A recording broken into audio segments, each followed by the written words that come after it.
આગળ સમાચાર સુરતના લીંબાયત ઉધના રેલવે ગરનાળું સંપૂર્ણ પાણીમાં ગરકાવ બન્યું। ગરનાળામાં 2 થી 3 ફૂટ સુધીનું પાણી ભરાઈ ગયું છે। પાણી ભરાવાને કારણે વાહન વ્યવહારને પણ અસર પહોંચી।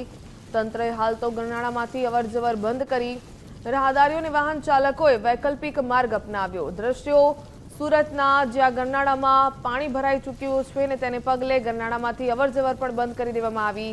સુરતના લીંબાયત ઉધના રેલવેનું ગરનાળું સંપૂર્ણપણે પાણીમાં ગરકાવ બન્યું।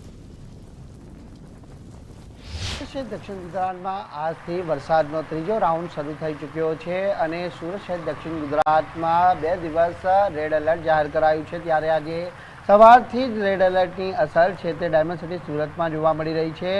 અતિભારે વરસાદના કારણે શહેરના અનેક નીચાણવાળા વિસ્તારો પ્રભાવિત થયા છે। ત્યારે શહેરના જે અંડરપાસ અને ગરનાળા પણ છે તે બાકાત રહ્યા નથી। હાલ આપણે જે તસવીરો બતાવી રહ્યા છે સુરતના ઉધના અને લીંબાયતને જોડતા ગરનાળાની છે કે જ્યાં ગરનાળાની અંદર અંદાજિત 2 ફૂટ સુધીના પાણી છે તે હાલ ફરી વળ્યા છે અને સંપૂર્ણ ગરનાળું છે તે લોકોની અવરજવર અને વાહન વ્યવહાર માટે સંપૂર્ણ રીતે હાલ બંધ થઈ ગયું છે। એટલે કમરથી પણ ઉપર સુધીના જે પાણી છે તે ગરનાળામાં ભરાયા છે અને તેના કારણે અહીંથી પસાર થવું પણ લોકો માટે મુશ્કેલ બન્યું છે। જો કે વૈકલ્પિક જે માર્ગ રૂપે લોકો લીંબાયત અને જે ઉધનાને જોડતા જે ફ્લાયઓવર બ્રિજનો ઉપયોગ કરી રહ્યા છે।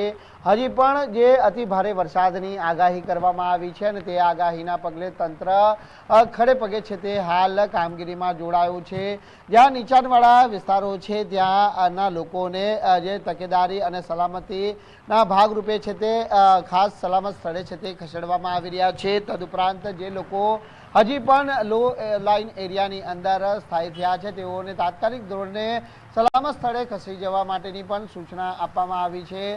મહત્વની વાત છે કે જે પ્રમાણેનો વરસાદ હજી પણ હાલ અવિરતપણે પડી રહ્યો છે અને તેને જોતા શહેરના જે રોડ રસ્તાઓ હોય કે ગરનાળામાં પણ આ પ્રમાણેના પાણી ભરાયા છે। ત્યારે આ પાણીના ઝડપી નિકાલ માટેની પણ જે કામગીરી છે તે તંત્રના કર્મચારીઓ દ્વારા હાલ કરવામાં આવી રહી છે। કેમેરામેન દેવાંગ રાણા સાથે રાકેશ બ્રહ્મભટ્ટ, ગુજરાત ફર્સ્ટ, સુરત।